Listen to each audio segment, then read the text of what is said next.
আসসালামু আলাইকুম রহমতুল্লাহ। সুপ্রিয় ভিউয়ার্স, আপনাদেরকে স্বাগত জানাচ্ছি। ঠিক এই মুহূর্তে আমরা আমাদের খামার বাড়িতে চলে এসেছি, যেখানে আপনারা দেখতে পাচ্ছেন যে ঘাসের কাটিং এবং ঢেঁড়স একসাথে যেখানে বপন করা হয়েছিল, তারা প্রত্যেকেই এখন বড় হয়ে গেছে। এই ষষ্ঠ এপিসোডে আপনারা দেখতে পাচ্ছেন যে অনেক গাছগুলো সব বর্ষার পানিতে এবং সার পেয়ে অনেক সুন্দরভাবে মাশাআল্লাহ বড় হয়েছে। তো এই মুহূর্তে আমরা আপনাদের নিয়ে যাচ্ছি আমাদের খামার বাড়ির ঘেরের ডান পাশের যে আট বলে, সেখানে ঢেঁড়সের যে ফলন দেওয়া হয়েছে সেখানে।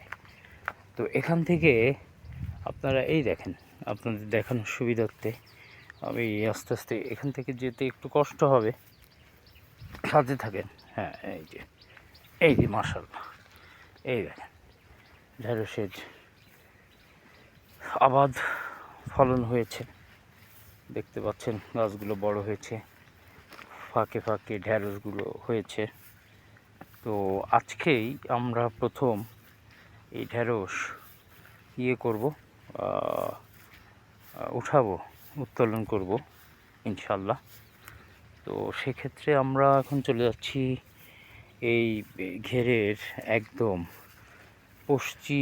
পূর্ব পাড়ে প্রান্তরে, যেখানে গেলে আপনি দেখতে পারবেন যে ঢেঁড়সের যে মানে শুরু হয়েছে যেখান থেকে, ওখান থেকেই আমরা আজকে ঢেঁড়স উত্তোলন শুরু করব।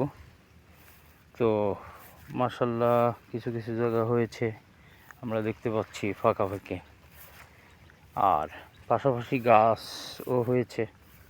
তো সেক্ষেত্রে অবশ্যই আমাদেরকে এখান থেকে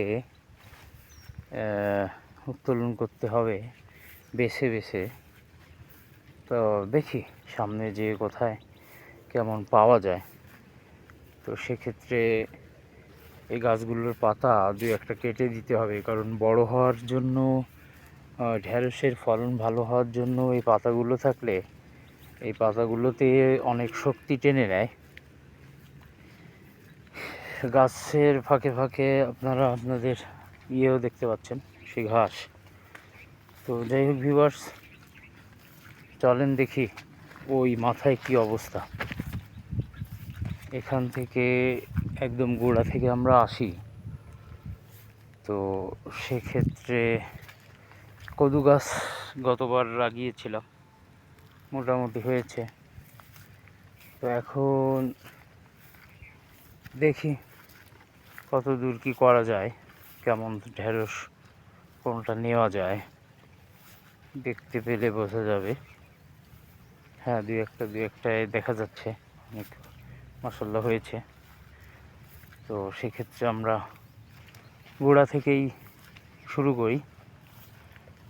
আর বর্ষা আজকে তেমন নেই, ভালোই আছে, আকাশ পরিষ্কার আছে। ঘেরের পাড় দিয়ে দেখেন মাছের জন্য অনেকে কুঞ্চি দিয়ে দিয়েছে, মাছ আশ্রয় নিতে সুবিধা হয়। তো ভিউয়ার্স, আমরা আমাদের একদম ঘেরের শেষ প্রান্তে চলে এসেছি। এখান থেকে আমরা ঢেঁড়স উত্তোলন করব। তো আজকের মতো আপনারা ভালো থাকেন, সঙ্গে থাকেন। আসসালামু আলাইকুম।